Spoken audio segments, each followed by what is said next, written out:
In 2019, which sometimes feels like the before times, Jocelyn Chadwick, Matt Siebold, and myself were sitting on the Quarry Farm porch, kind of doing an informal assessment on our annual teachers' workshop that had taken place the previous 2 days before.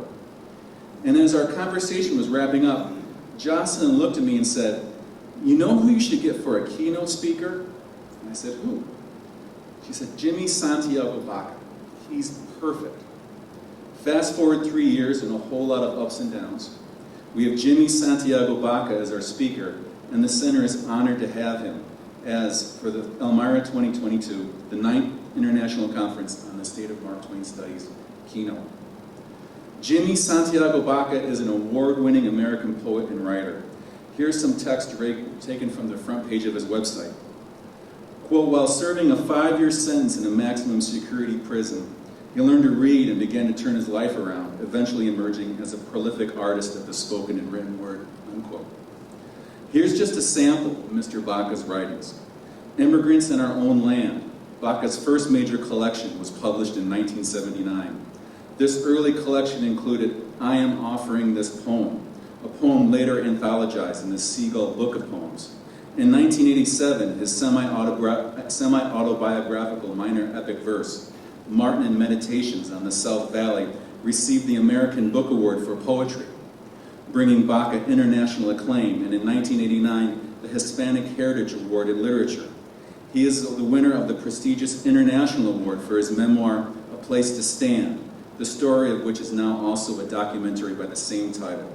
Please join me in welcoming Elmira 2022 keynote speaker, Mr. Jimmy Santiago Baca.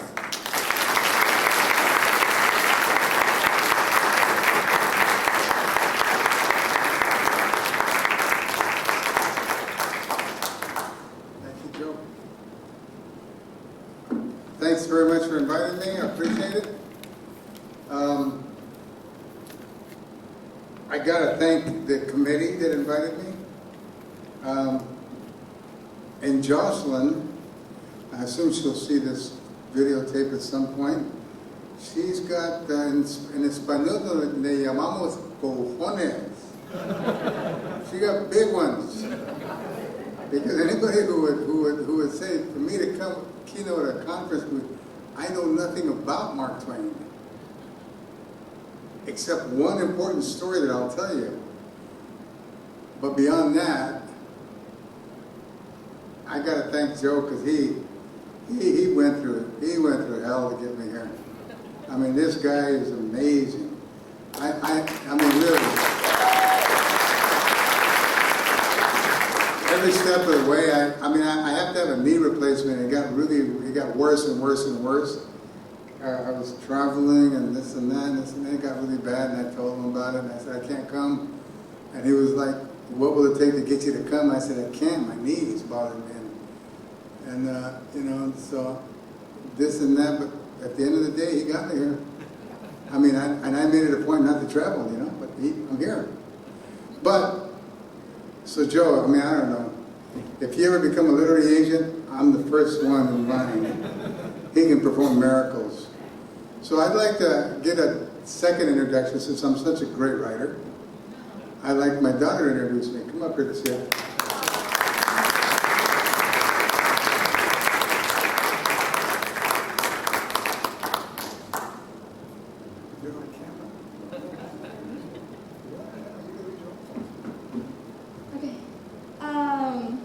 Okay, well, I wrote something out because I thought I was going to read a poem, but... After you introduce me, read this one. The one that Joe just introduced me with. I want you to read this one in English, okay? Read this page and that page in English. You don't speak Spanish, do you? Yeah, that's the one he introduced me with. So introduce me and then read this poem. Okay, guys. Okay, so I would like to introduce my dad. I just wrote this little note up while he was talking. So I would like to introduce my dad, Jimmy Santiago Baca. And like he said, it's an honor for him and I to be here. And thank you for having us. And this poem may not seem to have relation to Mark Twain, but I believe all literary masterpieces relate to Mark Twain and his work. because Mark Twain led the literary world into a trajectory and a path of progression and evolution. Right, guys? So I believe that, I think Mark Twain contributed a new light to the literary world, which I believe my dad also contributed that, and I believe, like, all poets and writers contribute that, right, guys? So I just believe there's some camaraderie there. Okay, I'm gonna read my dad's poem. Okay, guys. Okay, so I'm offering this poem. I am, okay? Okay. I'm offering this poem to you since I have nothing else to give. Keep it like a warm coat when winter comes to cover you, or like a pair of thick socks the cold cannot bite through. I love you. I have nothing else to give you. So it is a pot full of yellow corn to warm your belly in the winter. It is a scarf for your head to wear over your hair to tie up around your face. I love you. Keep it, treasure this as you would if you were lost, needing direction. In the wilderness, life becomes when mature, and in the corner of your drawer, tucked away like a cabin or hogan in dense trees, come knocking, and I will answer. Give you directions and let you warm yourself by this fire. Rest by this fire and make you feel safe. I love you. It's all I have to give, and all anyone needs to live. And to go on living inside, when the world outside no longer cares if you live or die. Remember, I love you. That's the end of the poem.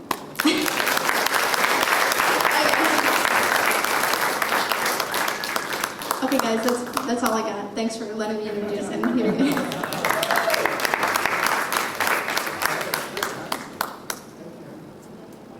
Oh, that was beautiful. Okay. I'm going to tell you something, a story here. Then I'll read you a bit of things. But Jocelyn was the one that got me going. Yes, she said something about Mark Twain. Can you write something about it? And I said, so I had to read a book. And reading that book, it reminded me of something. I went to prison like all kids, immature, mostly immature kids, in men's bodies and women's bodies. It's a massive problem this country has. I'm not even going to go into it because it has so much to do with everything underlying Mark Twain's work.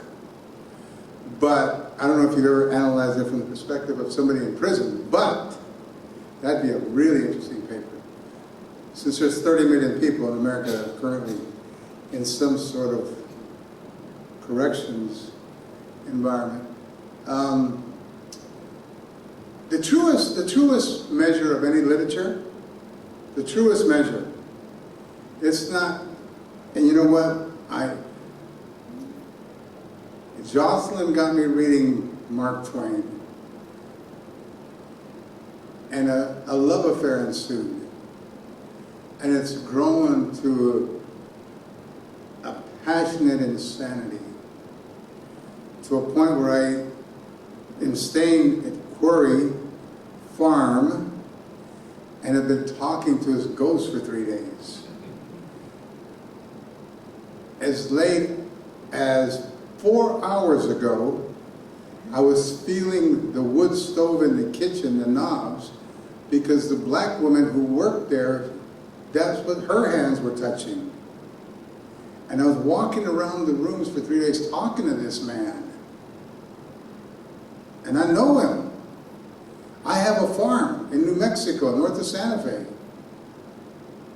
I have a farm on the very fields where Georgia O'Keeffe picked her colors for her paintings, when we believe that the oranges that she gave us were pieces of sunlight. I wish she would have given us a check instead of the oranges, but that's a whole other story. Now this is going to scare the hell out of you, because the measure of literature is life and death. Anytime you read a book, let me ask you this question. If you knew that you were, speaking back about grief, if you knew you were going to die next week, day.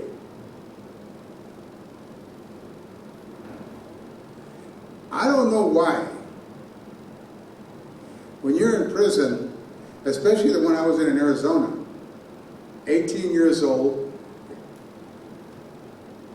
the DEA was shooting Mexicans freely on the border. I happened to be one of the guys they shot. They were target practicing on us as kids. I'm not going to go into that with you. You're a white audience mostly, and that's for another day. Okay? But they were target practicing on us. I survived that. Got shot by them. 18 years old. Went to prison for what they called selling drugs. I got into a cross there where I had to fight some guys, right? I went down the tier and asked some of the guys, what do I do? Because I got to fight 3 of them. Some of the old convicts said, here, take these. And they gave me some books, and I tied a sheet around my stomach. I wet the sheet, and I tied it around the books. I had books all the way around my stomach, and I went out there. And I met them.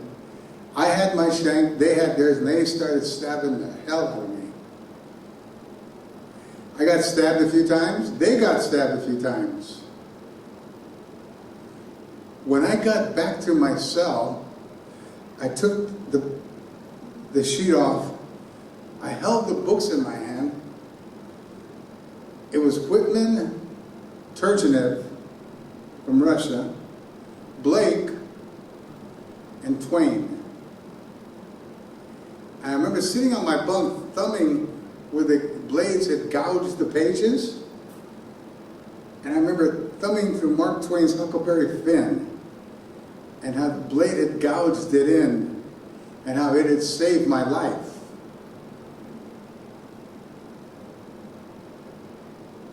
And I thought to myself, why would people read these books? Because half of these guys are going to be dead in 3 months.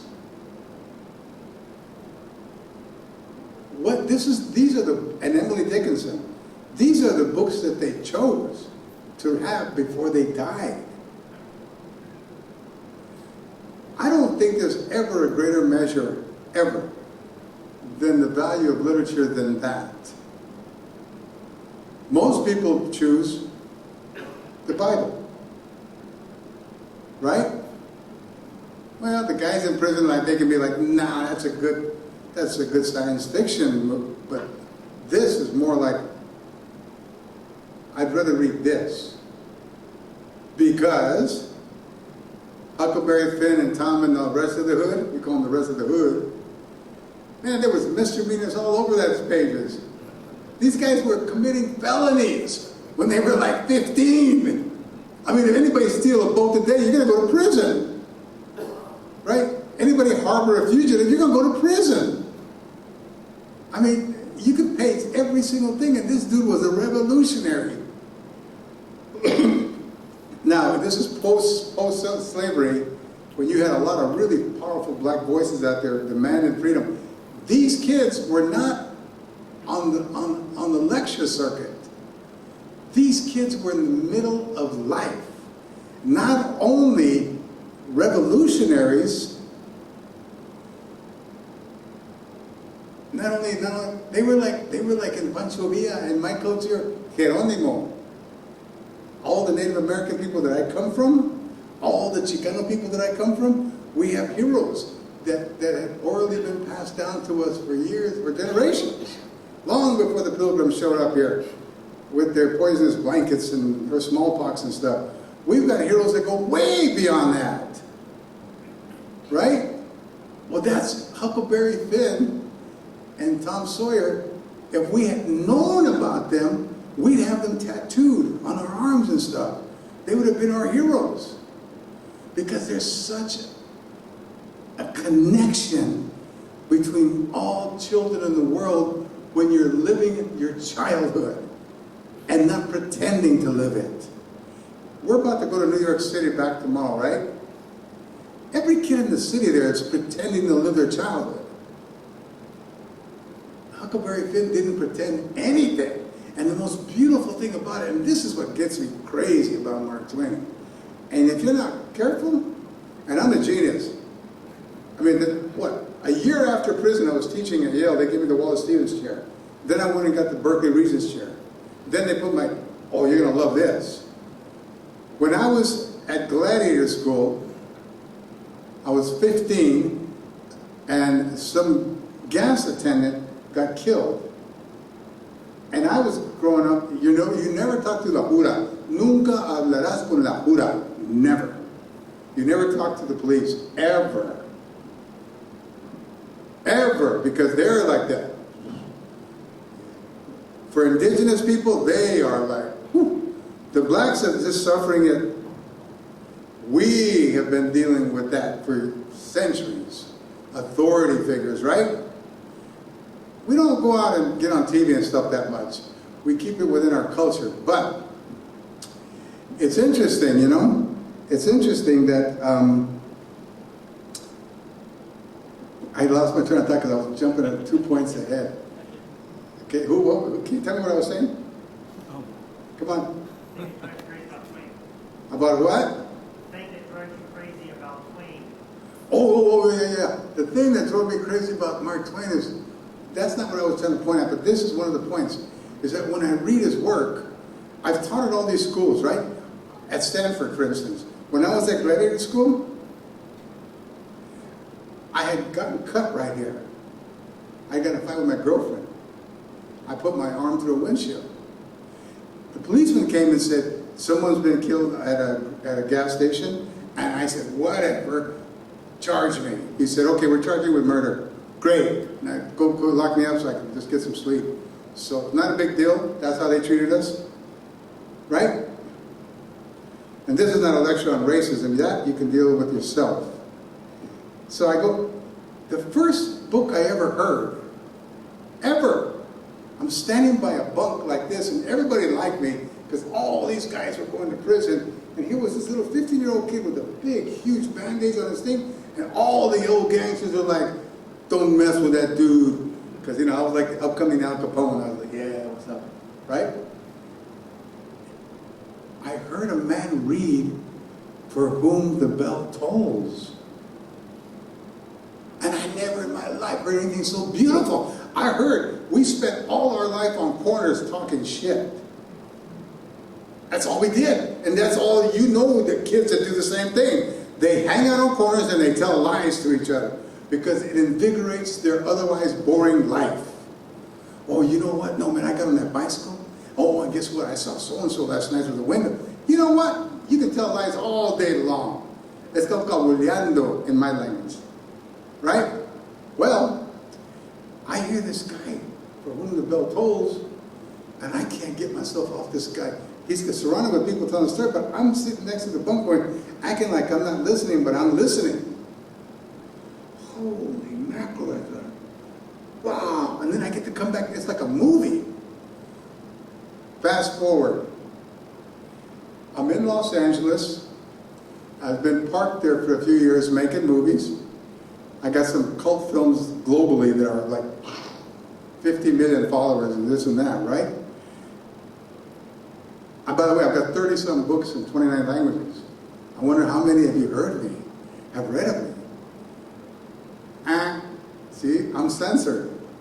But beyond that, I'm in the same box as Mark Twain. So, we fast forward 30 years. I go to lease to LA. I'm making a movie, pull up in a bus, and I get a bunch of young Chicano kids. Load them up in the bus and I go to Stanford. Pull up to Stanford, get out the thing. These guys got khakis, they got tattoos, they got white beater shirts. They're like, what I don't belong in this sissy place. Look at all these white boys. Look at them. I don't even want to look around these white boys. Right? And I'm like, be quiet. I'm going to give these white boys a break. Nah, look at these dingy white boys. Look at their whatever, right? And then we're laughing and cracking up, right? We get to the library. Walk in. They always have new students, right? And there's about 20 of us. And we look like this badass gang. And the secretary says, call security, call security. I said, wait a second, we want to go to special collections. Security, get over here quick. Right? they called the president of the private collections, and Robert says, Mr. Baca! And I'm like, hey, what's up? They're giving me a hard time here. Oh, no, let him in. So they let me into the private collections where doctoral students study my work. Guess who's next to me in the private collections? Stanford came and bought all my work for a crazy amount of money. Guess where they parked me?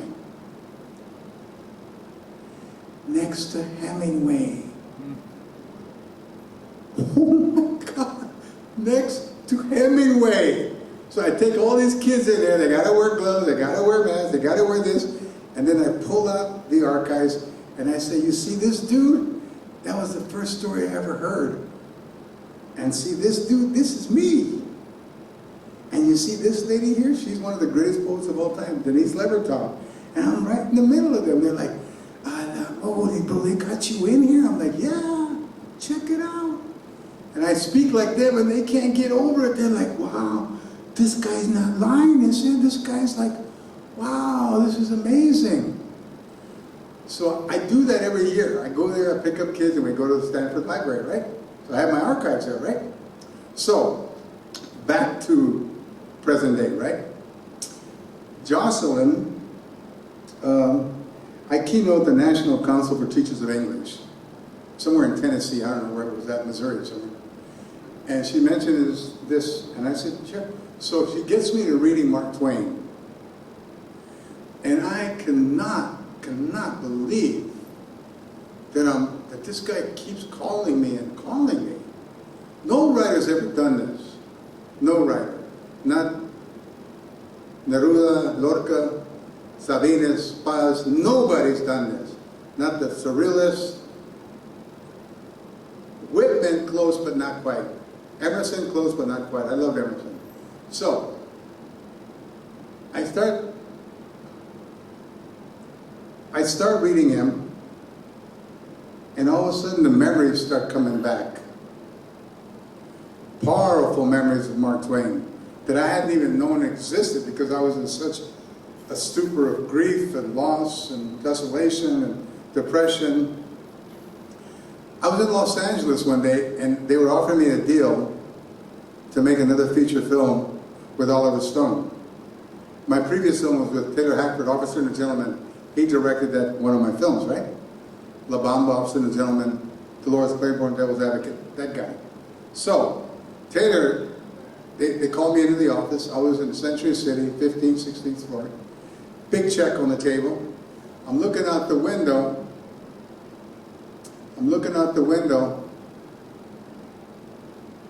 I don't know what happened to me. Call it a breakdown. I don't know. It's something that Mark Twain would have got like that. This is real life, by the way. I said, I gotta go take a pee. So I walked out of the office, went past the men's bathroom, went downstairs to the parking garage, got in my vehicle, and left Los Angeles. My agent called me up and said, what the hell have you done? I said, I don't know what I've done. He said, dude, you are burned. I will never, ever talk to you again. What you did to me and my reputation in this town, I will never forgive you. And he went on cussing me out. Well, suffice to say, we'll cut the story short. I got to Santa Fe, New Mexico, drove into my house. My wife met me at the door. She said, I heard. I said, yeah, I don't know what happened. I think I had a breakdown. She says, did you get a check? I said, no. Did you get a contract? I said, no. She says, I want you to turn around and get in your vehicle. I'm divorcing you in the morning. I said, wow. Kind of a rough deal there, right? So, we're driving off to the dinner, and she tells me, get out of the car. So I get out of the car. I still got the suit on that I was at the meeting with. I go to Kmart, because that's the only thing open at midnight. It's like God had ordained it to be like the K.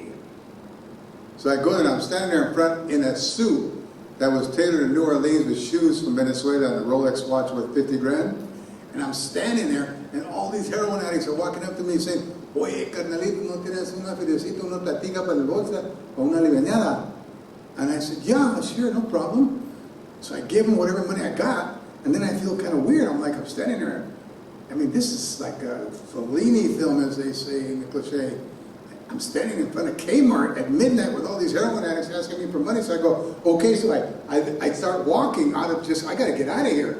So I start walking, and I start walking down this dirt road with no lights, no lamps, no sidewalks, all dirt. And as I'm walking,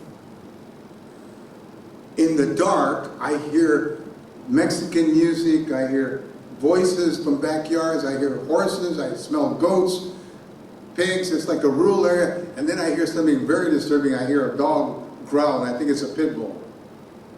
And it's something rushing out of the dark at me. I back up, and I kick at it with my knee.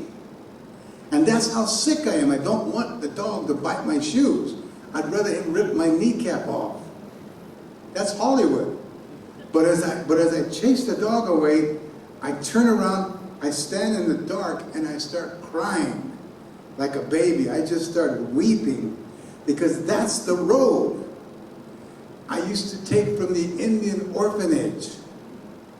As a boy, I took it, I ran away, and I got beat 20 times with boards from the nuns and the priests. I took that same road when I ran away to go see my grandma. And I stood there realizing that my grandma's dead. My grandma's gone. She's not at the end of the road, Jimmy.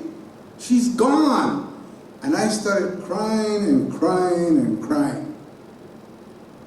And then I hear boom, boom, boom, boom, boom, boom, boom. And I look, and here comes a lowrider car blasting big beats. Boom, boom, boom, boom, boom, boom, boom, boom, boom, boom, boom, boom, boom. And then they yell out, hey, bitch, what are you doing? And they start hitting me with beer bottles. Hey, don't cry, you little sissy. Boom, another one hits me.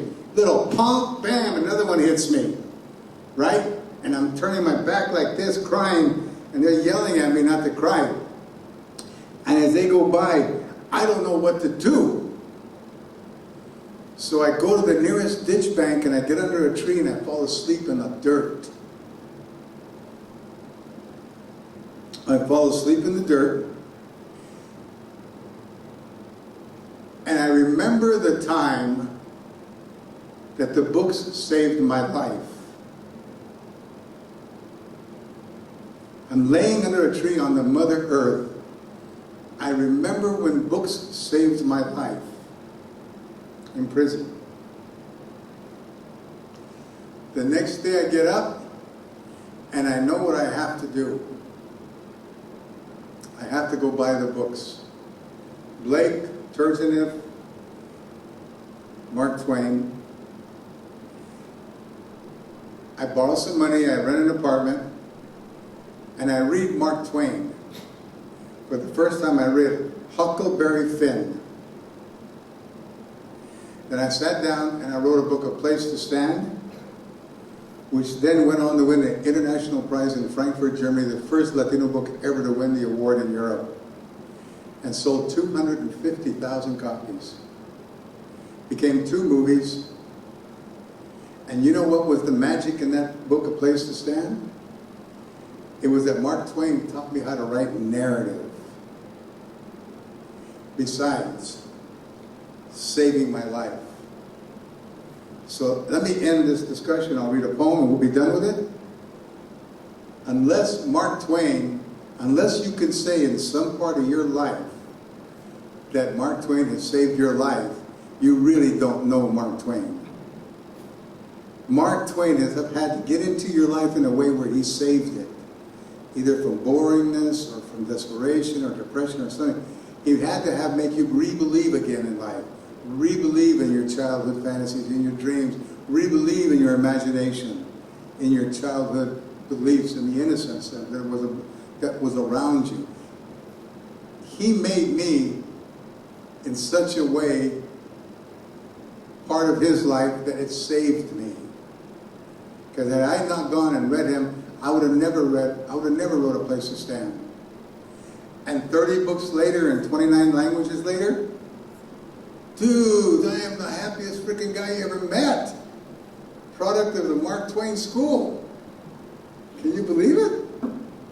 Yeah, I feel like I'm at home. I feel like right now, I could roll a joint and go down and share with all of you, you know? Let's pull out a little bit of tequila that we have as a good old homegrown town, right? All of you guys just talking about Mark Twain. That's how I feel. Es un sentimiento de cora. We say in my language, right? It's a feeling from the heart that I get when I'm with you.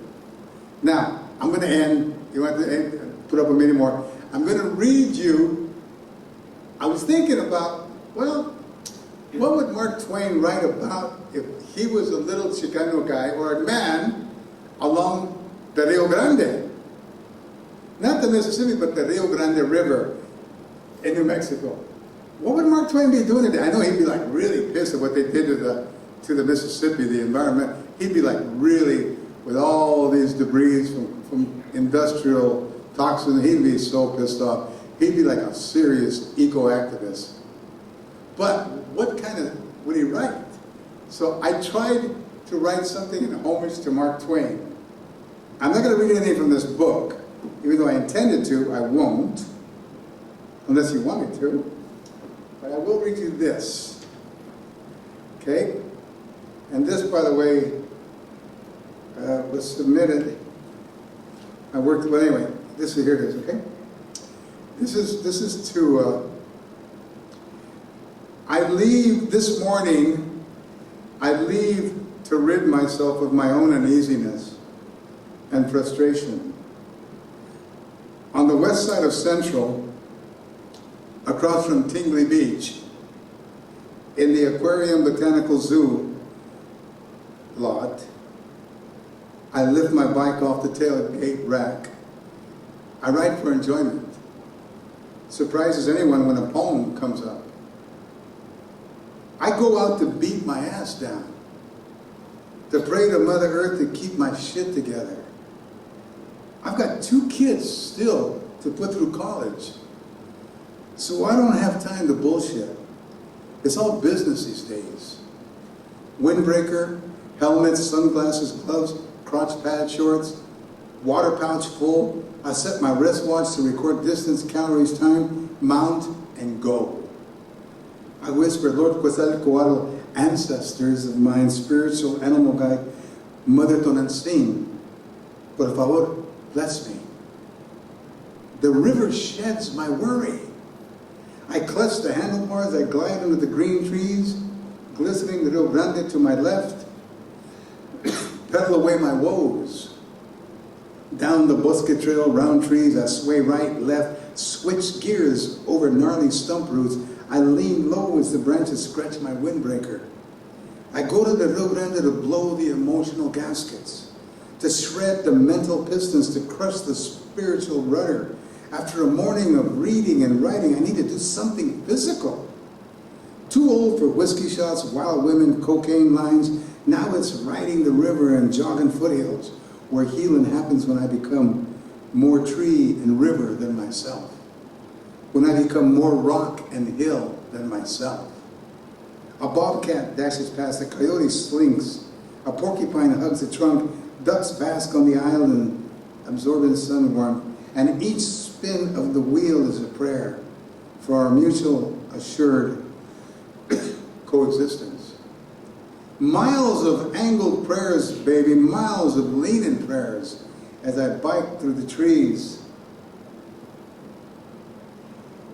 It's summer now and the trees bulge green. On a steep hill to the left across the river to the west, a row of mansions with flags fluttering from porch decks, a second terrace below the first, and then a sheer drop of weeping willows and cottonwoods meet the river. And each year more cliff deteriorates. Every year erosion gets worse, and yet the wealthy go to any length to separate from commoners. Teetering on the steep hill like a fleet of red-tiled roofs, lace the skyline Imperial Armada hulls that sail past Interstate 40 north to Montaño Road. They work at the military bases. Weapons experts conjure ways to outwit nature. calculate pipe drainage, rainfall, drought, mudslides, weave the ground with lattice wood and iron bars, buttress dirt with railroad ties, buried timber laddered to keep soil packed, dense dirt from crumbling, hill fortified with iron pillars to keep their castles from crashing.